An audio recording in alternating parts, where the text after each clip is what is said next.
कृष्णाय वासुदेवाय हरये परमात्मने प्रणताक्लेशनाशाय श्रीगोविन्दाय नमो नमः। हे निम्बार्किदयानिधे गुणनिधे हे भक्तचिन्तामणि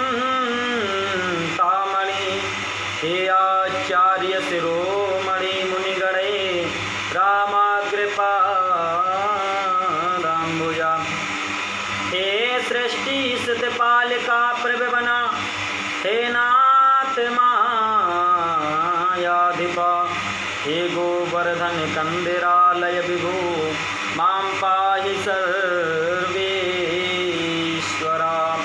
बंसी विभूषित करान्नवनीरदावा पीताम्बराधरुर्विन्दफलाधरोष्टात् पूर्णेन्दुसुन्दरमुखां दरविन्दुनेत्रात् कृष्णात् परं किमपि तत्त्वमहं न जामि।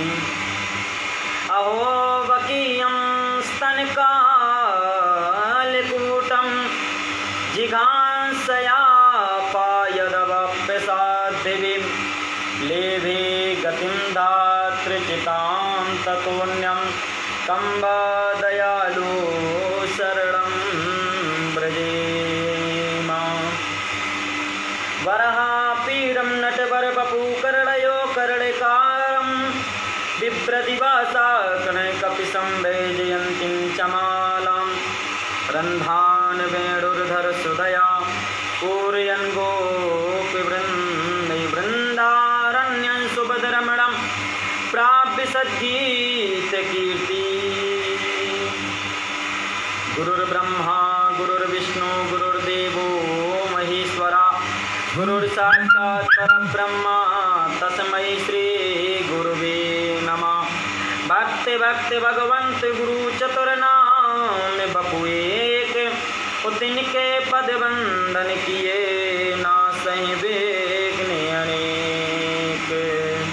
राधा मेरी स्वामिनी मैं स्वामिनी जो को दास ओ जन्म जन्म मोहि दीजियो श्री वृंदावन वास। सब द्वारन को छोड़कर आए तेरे द्वार हे राधे वृषभान की निक मेरी ओर निहार। वर्णानामार्थ संघानां रसानां छन्दसामपि मंगलानां च कर्तार्यो वन्दे बाणे विनायक।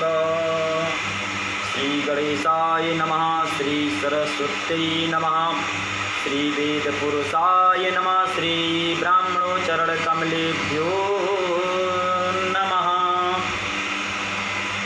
आज परमात्मा की विशेष कृपा, ब्राह्मणों का विशेष आशीर्वाद,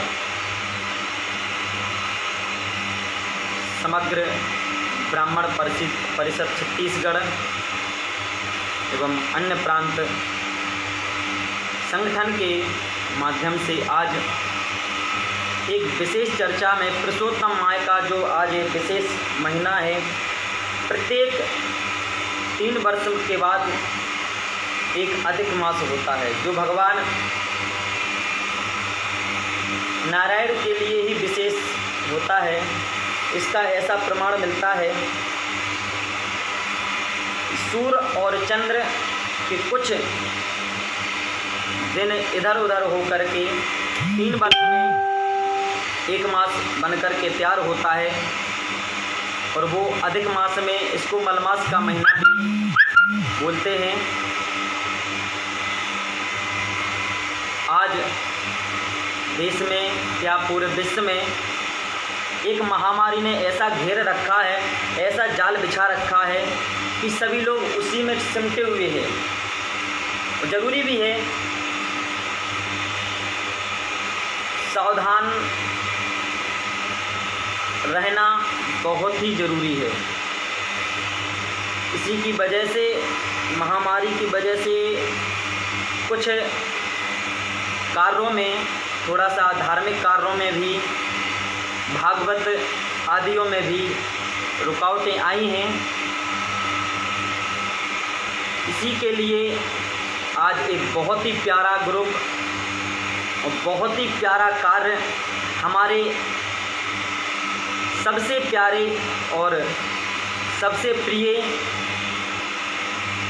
छत्तीसगढ़ ब्राह्मण संगठन ने एक बहुत ही, इसका श्रेय हमारे भावेश शुक्ला जी, राजेंद्र पांडे जी जो धर्म प्रचारक हैं, भावेश शुक्ला जी समग्र ब्राह्मण परिषद छत्तीसगढ़ ग्रुप के अध्यक्ष हैं, इन सबको मेरा प्रणाम और इन सब का बहुत बहुत धन्यवाद कि आज मुझे इन्होंने ये अवसर दिया है बोलने का। 18 सितंबर से 16 अक्टूबर निरंतर 3:30 बजे से 4 बजे के मध्य कुछ हम सब लोग मिलकर के एक विशेष चर्चा करते हैं कि भाई ब्राह्मण जगत कल्याण के लिए इस संसार में 2 देवता हैं, एक प्रत्यक्ष हैं, एक अप्रत्यक्ष हैं। प्रत्यक्ष रूप में देखते हैं, अतः हेते मनुष्य देवा ए ब्राह्मणः, मनुष्य रूप में जो देवता हैं वह ब्राह्मण हैं। एते वै देवा प्रत्यक्षम यद ब्राह्मणः, जो प्रत्यक्ष में दिख रहे हैं देवता वह ब्राह्मण देवता हैं। शास्त्रों में सतपंथ ग्रंथ में एक वाक्य भी मिलता है, ए ब्राह्मणा शुश्रुवः सोनूचा नास्ते मनुष्य देवः, मनुष्य यदि देवता है ब्राह्मण। विज्ञान सुई और आज ब्राह्मणों की वजह से धर्म टिका हुआ है। जब तक संसार को ज्ञान दर्पण के रूप में आज मनुष्यों को ही रूप में हम ब्राह्मण को देवता पूजते हैं, ब्राह्मण को ही दान देते हैं। कोई भी हमारे दुख आता है तो ब्राह्मण से उसका निराकर्ष लेते हैं। क्यों? क्योंकि आज पृथ्वी के प्रत्यक्ष देवता कोई हैं तो वे ब्राह्मण देवता। देवाधीनम जगत सर्वम मंत्राधीनम च देवता। ये संसार किसके अधीन है? देवताओं के अधीन। देवता कब आते हैं? जब मंत्र बोलते हैं। वो मंत्र कौन बोल रहा है? ब्राह्मण। मंत्र भी अधीन है ब्राह्मणों के। ब्राह्मण जब मंत्र बोलते हैं देवता आते हैं और संसार का कल्याण होता है। इसका जीता जागता एक प्रत्यक्ष प्रमाण है। वामन चरित्र के माध्यम से भगवान जब राजा बलि ने अपने गुरुदेव शुक्राचार्य से निवेदन किया, सरकार प्रभु देवताओं ने अमृत पान कर लिया है तो अब विजय श्री को प्राप्त कर पाना थोड़ा मुश्किल लग रहा है। शुक्राचार्य गुरुदेव ने कहा कि देखो बात तो सत्य है कि देवताओं ने अमृत पी रखा है, लेकिन उनको भी किंचित मात्र अभिमान ग्रहण कर लिया है। यदि तुम 3 कार्य करोगे तो तुम्हारा कल्याण होगा और तुम विजय श्री को प्राप्त जरूर होगे। महाराज क्या करना है? आप यज्ञ करना प्रारंभ करिए, गाय पूजन प्रारंभ करिए, ब्राह्मण पूजन प्रारंभ करिए, इससे आपका भी कल्याण जरूर होगा। इधर देवता इधर उधर भटकने लगे। माता अदिति ने श्री कश्यप जी महाराज से निवेदन किया, सरकार हमारे जो पुत्र हैं वह इधर उधर भटक रहे हैं, उनके कल्याण के लिए कोई मार्ग बतलाइए।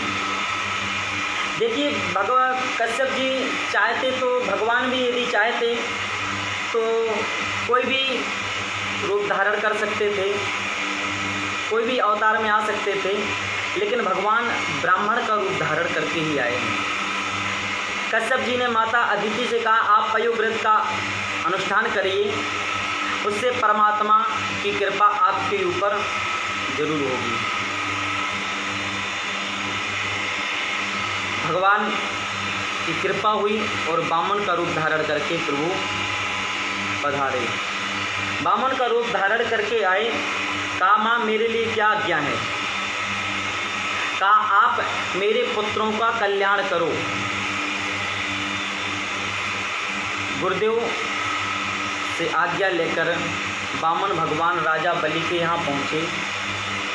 राजा बलि के यहाँ पहुँच कर के राजा बलि ने देखा कि हमारे यज्ञ में आज कोई विशेष देवता पधार रहे हैं।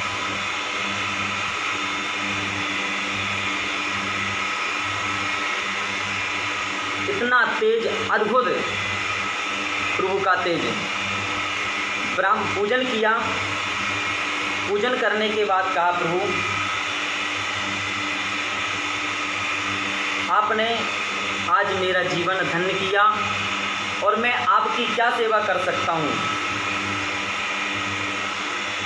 वामन भगवान ने राजा बलि से कहा राजन मुझे कुछ नहीं चाहिए,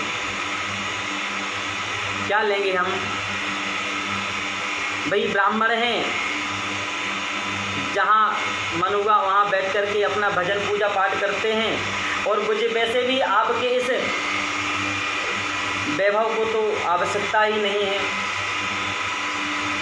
भगवान के बात कहने पर भगवान चाहते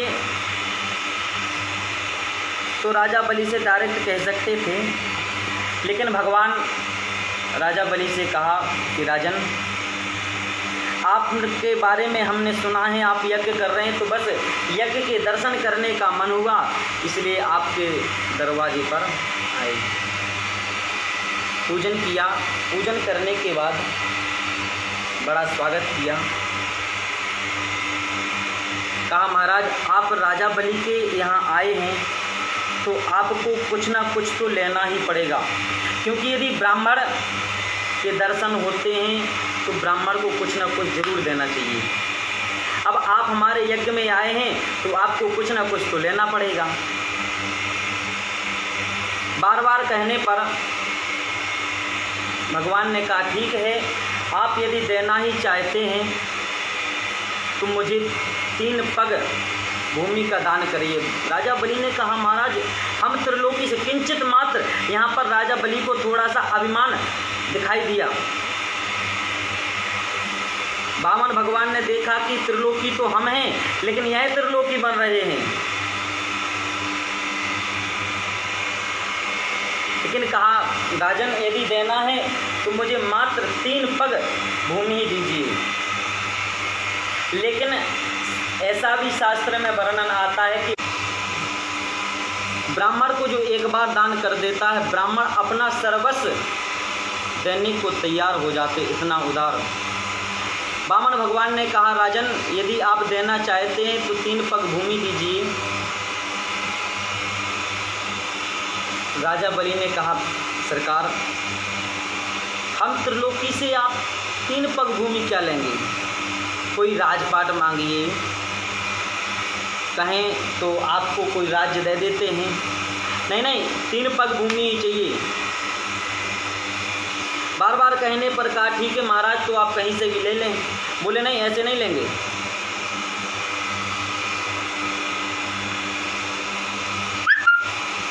संकल्प करो, क्योंकि ब्राह्मण बिना संकल्प के दान नहीं लेते, क्योंकि इस बिना संकल्प के दान कल्याणकारी नहीं है।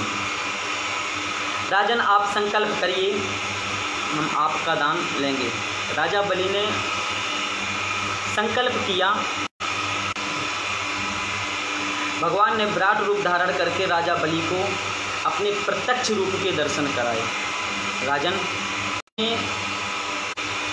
क्षमा चाहेंगे, नेट के कारण कुछ बीच में त्रुटि हुई है, नेट ना चलने के कारण। आज भगवान ने विराट रूप धारण करके 2 पग में ही संसार को नाप लिया। राजा बलि से कहा राजन आपने 3 पग भूमि देने का संकल्प किया है,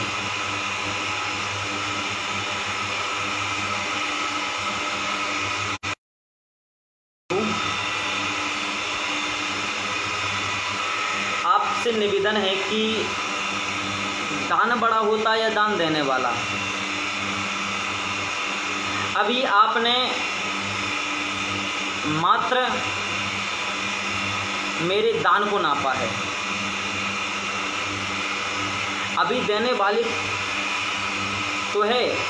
आप अपना तीसरा पग मेरे सर पर रखें। भगवान प्रसन्न हो गए। तीसरा पग राजा बलि को रसातल का राजा बनाया। कहा, राजन हम आपसे प्रसन्न हैं।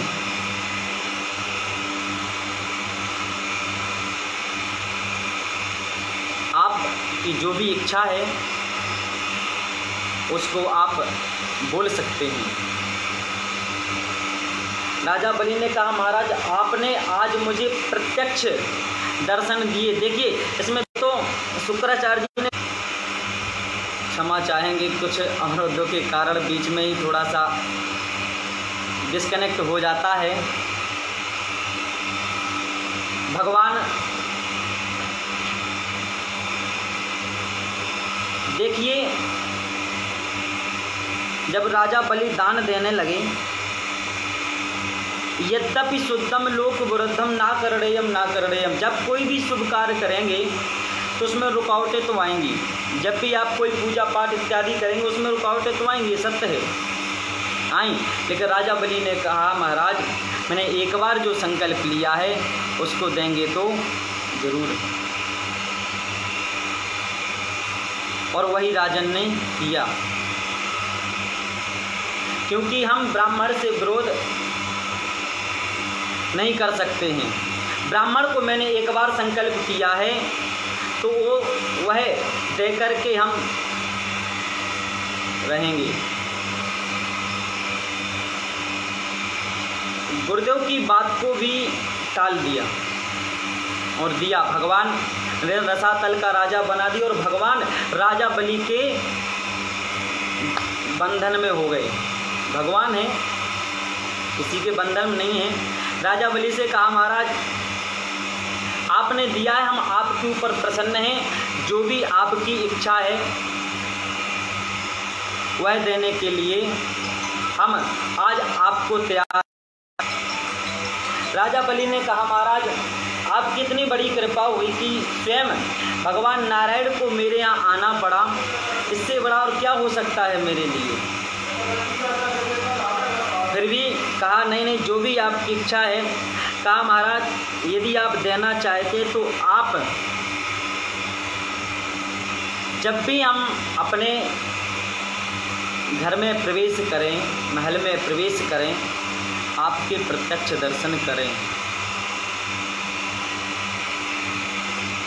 यह है किंचित मात्र दान करने का फल। किंचित मात्र दान करने के कारण आज भगवान को भी बंधन में रहना पड़ा, और जिसके ऊपर स्वयं नारायण कृपा करते हैं उसके यहाँ माँ लक्ष्मी का भी नित्य निवास हो जाता है। माता लक्ष्मी को भी राजा बलि के यहाँ पर आना पड़ा।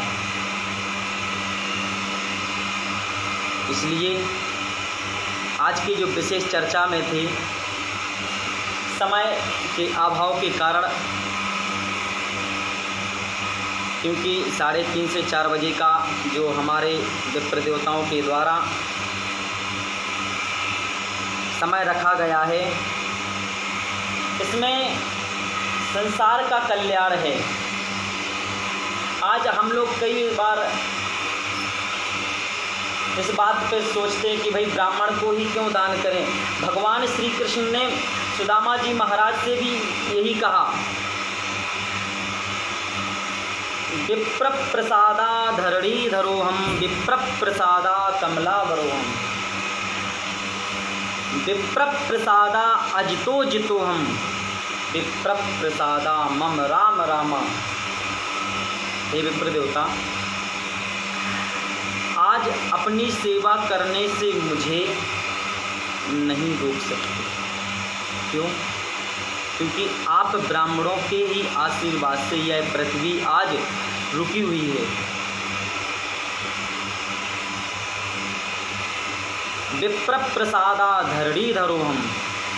आप इस पृथ्वी की धरोहर हैं, आप प्रत्यक्ष देवता हैं, और आज मुझे आप अपना पूजन करने से नहीं रोक सकते। तो जो समग्र ब्राह्मण संगठन छत्तीसगढ़ एवं मध्य प्रदेश अन्य राज्य चला रहे हैं, मात्र इसीलिए संसार के कल्याण के लिए कि भाई संसार का किसी प्रकार से कल्याण हो, क्योंकि महामारी के कारण इधर उधर जाकर के धर्म पूजा पाठ का प्रसार नहीं हो पा रहा है। तो सोशल मीडिया आज इतना आगे है कि सब लोगों ने निर्णय लिया कि अधिक मास है तो सोशल मीडिया के माध्यम से ही कुछ सब लोग बैठ कर के चर्चा करें। तो आज प्रत्येक दिन 3:30 बजे 4 बजे बोलने का रहता है।